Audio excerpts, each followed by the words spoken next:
Okay, abusuan be makwa aba sonko so edeba POG Media so abusuan ye mbonra eye yensem no eye Zanetor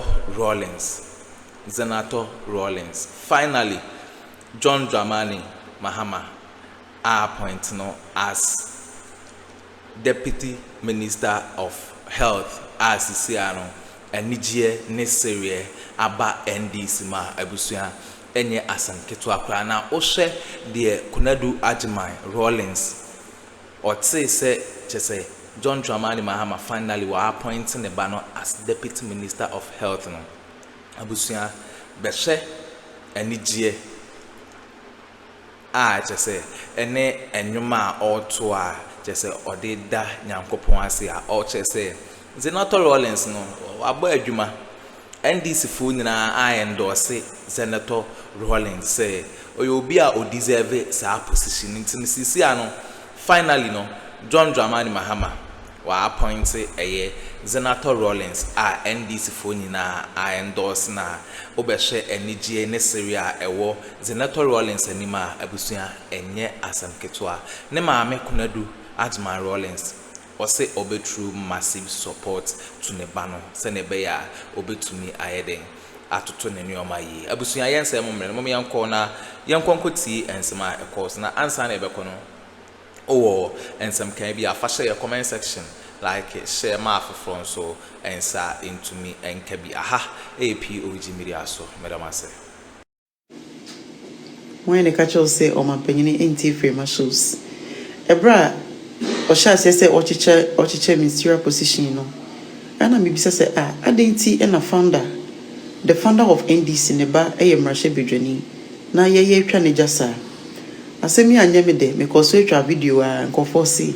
Oh, Jaikasa no man penyanti. Hey, or man penyanati. Sisi ameno kasei. You are looking at my beautiful daughter, Zanetor.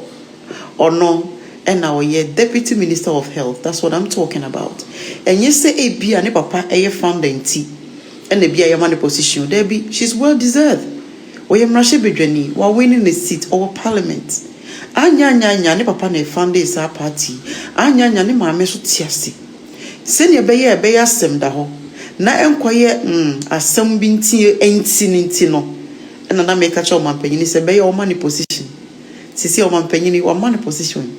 Sisi ababa we a wohwani odasi Zanetor Agyeman Rawlings JJ Rawlings ba chairman ba ono na ye Deputy Minister of Finance and Health na asida kese enkoma omampanyi John Dramani Mahama se me kan ya wotie me kan me de me video kan na so ebi mu so hye mu fie o mo kan wontie da chia semti ene edo ne koto kodu a ye jam ho ni twantontwene omapanyini ya masremaje that's your song that's your bru that's a bimre biu. In fact, hey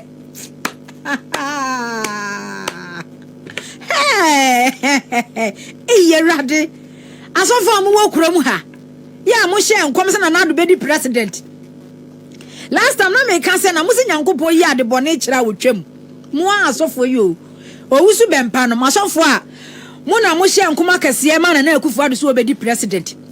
Moi so for year in the spiritual realm. And I'm a catcher man sending we sign. Say Yankopon ye be biachra the bonny biachra with trim. In the spiritual realm, Yankopon who say, or ye chiramono. Well, who say mano? Mano. Mine why a destroyer.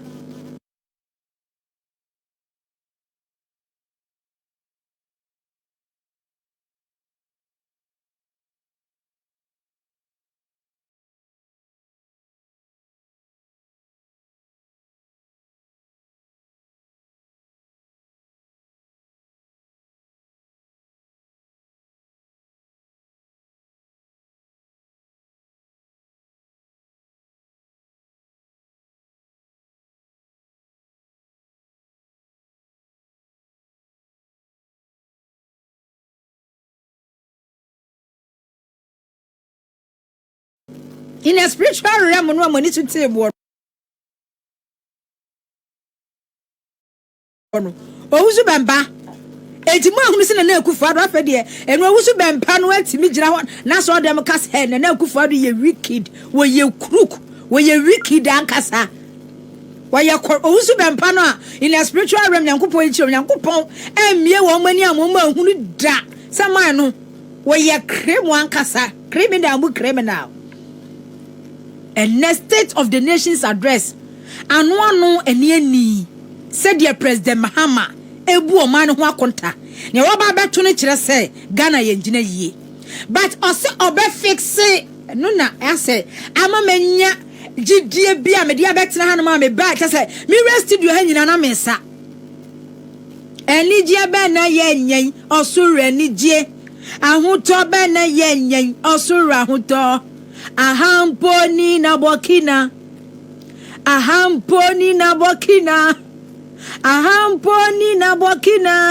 ebe ye ni je ebe ye wa se Ghana mponi ye ene ne ye ni angise na bokina Vacho mu share my Facebook page ni fama me Alex Kofi o say dey why are you finding it difficult to pronounce my name oh we didn't know I wa hefa mami mboni yim okodi mami nkomra Amedeka okay Alex Kofi Amedeka okay Ibrahim Musa ahampo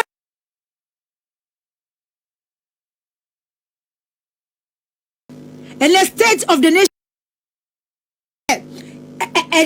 enigia sunkubi gidie bi areshemu bi yes as yenya areshemu bi sebeye yie because before 2024 general election no economic indicators woman wa bin enim di ewo sikasam tutu yemu professor Somugu Legon professor Somugu Hehe professor Steve Hanke broni wo share report anom de ba no mka che se be take years 30 years 3 decades e be take Ghana 30 years and sana oman no ba bia president Akuffo Addo Dr. Bawumia do oman no kokko share no yetimi a recover from that crisis. Economic indicators they no mo kan no say enye 1 year enye 5 years enye 10 years enye 15 years enye 20 years e be take here 3 decades ye nyina ya grant interviews ye tie bi economist for animdi for no Professor Lord Mensa no mo mom ka ho woni BOT no mu kasa and then others na e kasa no mu akonta wo mu bu o man no ho ne say e be take years so President Mahama for over 4 years etines sene President Mahama gina ne naso ka kire Ghana for say on share the next 3 decades because of 4 years obe fix crisis a Ghana for ewo mu no wa beto eka amena donko na sa amena no nya na sha ka kire dade ni bio wa beto amena donko eka amena wa beto wo manye agija omaye mu ni penyi na si apini omaye mu ni pampempem enuma aguo omaye mu ni pampempem esan economic crisis bad management corruption ye lutu ntino bebre sebe atoba ha ayare bebre sebe Ghana ha bebre ayare fu ogudem bebre ayare fu egudem after 2017-2018 banking cleanup e course wa e wa Ghana ha say no men's gold guo no mu no bebre sebe ayalefo e wo Ghana ha sei na se yenya obi a o ka kire oman Ghana say enya fe na me ba beka e na Akuffo Addo Bawumia this e na Akuffo Addo Bawumia that e na Akuffo so oni sa mele no Ghana fo ni time nemum de oba be yen say crisis ohia aho kire e kom enumaguo ketesia ni mrantia wogina wona so wahodi sisi kwabrafo e woso wo mu sorry kodi pa ya wo mu ni adwuma ye no President Mahama say sa how no ba be fixe natural say arehemu wo ho eni daso wo ho se beye ye ni daso ebi wo ho se beye ye se die nyina ye di kan say President Mahama kona wo kono omani bobire bia se de Ghana tie bia no won kan kire ye unsu oda labor unions for na se trade union congress any other labor organizations oda wo mu nyina ase se omo ti ase through his engagement, employment and labor minister or Timubi, stakeholders engagement, of course, what Timubi. No, what Chira said, this is the state of Yayan Kasa, our beloved country. Say no minor first, yeah. Say, I can't say, I'm 15 and year. Even 10% in the crowd, 1%. And can we deserve it? 20%, 30%, but any year. Now, almost 10 year. And so 10%. To what our massy. Then come what they were. Said year 2017. When you see a chi agency cover for 2 muno. Was Jack 120 billion. Your predecessor did in account 120 billion. Now what Jessica cover for 2 muno. Senka ahwodin sani bi kadwonu de na chija 2017 class say bi no beto 2025 wa enka Ghana adwumayefo mu deserve 30% anko de bema mo, but that's not the case. One no beto ka over 700 billion Ghana cedis. Hey, enka banse sama ngenyo ankanyo ama so the my fresh pa colors no so colors no so ani da ho pa CTV so ani da ho pa na CTV de ani so de e da ho papa ka ban sesa ma enkenye senka yansesa he abusuafuo yi pa free ya so pa nkwa principalities fuo yi si yansesa wo mo pa mo man ko pa dia enka Bawumia be wie 4 years nanka Ghana de abose ye to nanka Ghana ne de ka Ghana de nanka sei nanka Ghana pa de nya Ghana bi hwe energy sector makana wa ha se we president Akuffo do nanka se si nchen ya enipa mienu mu di Ghana bro di Ghana nya eye na po Dr. Metopoku Prempe ene Dr. Muhammadu Bawumia energy sector eka yegu energy sector eka na minority for mashe black akogu parliament eye dede dumso omo yesa dede no they know omunim o how omo de agu Ghana for so afeno markets pri nyina pri no say ne yenya no yema 2 hours na eninsem hu bi opeso ka bia wonken aya black akosi wonu ya ena dumso nyina no omunnim se senye leader te se president Mahama enka by now Ghana dumso crisis anke wo mu no enye bi ni 3 days 4 days ni edum light 5 hours Yankupo hu Ghana mabo kwa me yan start ne yanko yan mo president Mahama yini na yan chocho asonko mo ma me se waka Ghana ka ya start ye free ho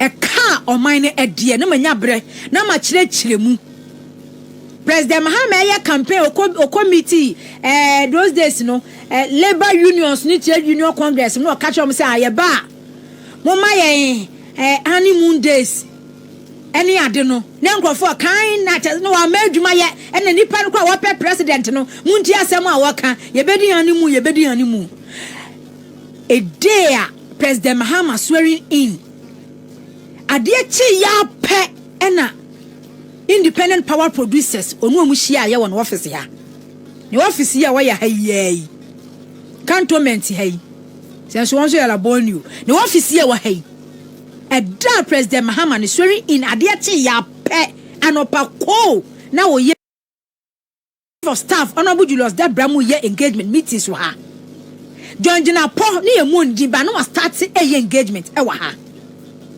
meetings no wo tu kwa Nigeria ba na mu fi se Nigeria na no wo ko no e ka wako ye business partners Ghana, but in all no was so to opposition ohun so wo minor say ohun so Ghana asay Ghana wo crisis Ghana mu nipa ebre wo man mutimamfo ebrankasa A teacher for bread. Nurses are suffering. Teachers are suffering. Carpenters are suffering. Students are suffering. Hairdressers are suffering. Okay, yanko. Oh, when you na and was say, in premu buafo, in premu Ghana jefo, and you be at the wayabida. Or no, John Dramani Mahama. And a bet me about bed Jew minor, no was see or minor.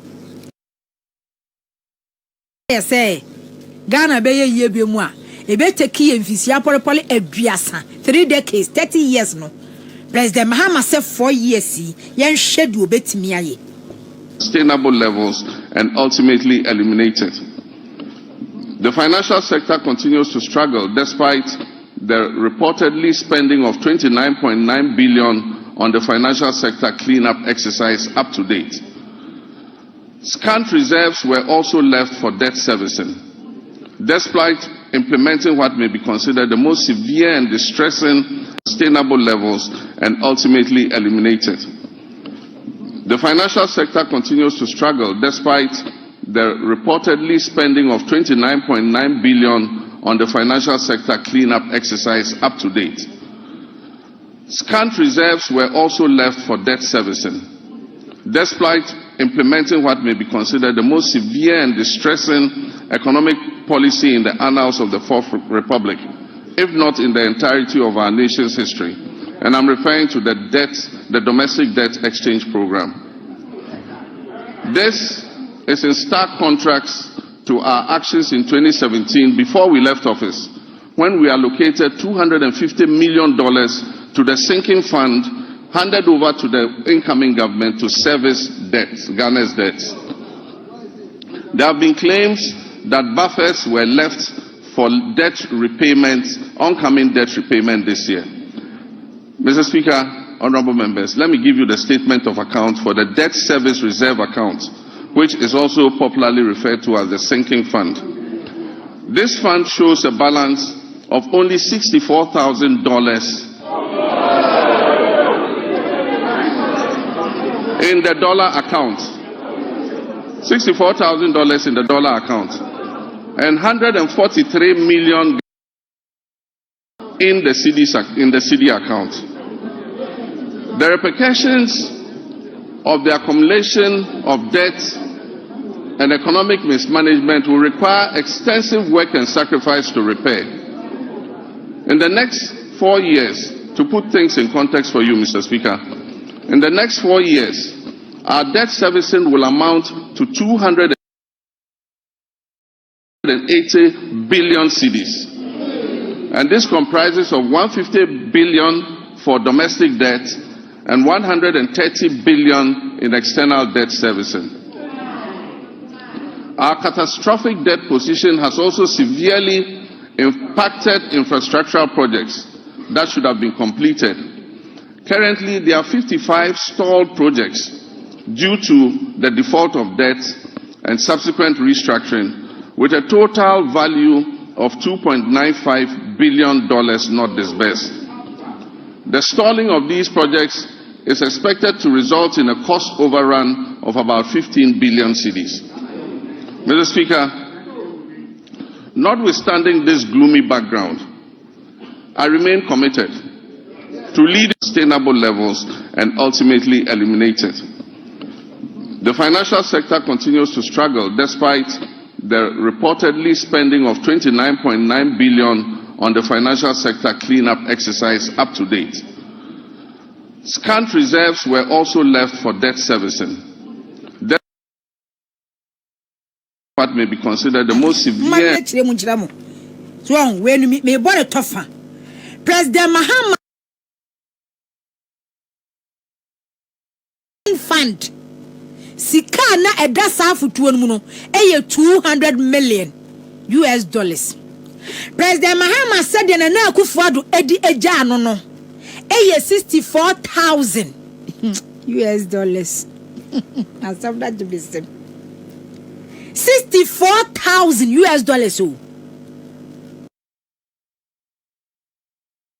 Na ye $200 million no. After 8 years, na Akuffo Addo Bawumia ban sika akamu ye 64,000. Okay, abusunya we ne ensema ekoso ewo political highway so Zanetor Rawlings na yede ne ensem betu dwa sisi ano John Dramani Mahama say wa elect no as deputy minister of health abusunya yenso yede ebrem yebeda masesa moje pene kokoti sa audio no edimai aha POG Media so beda mase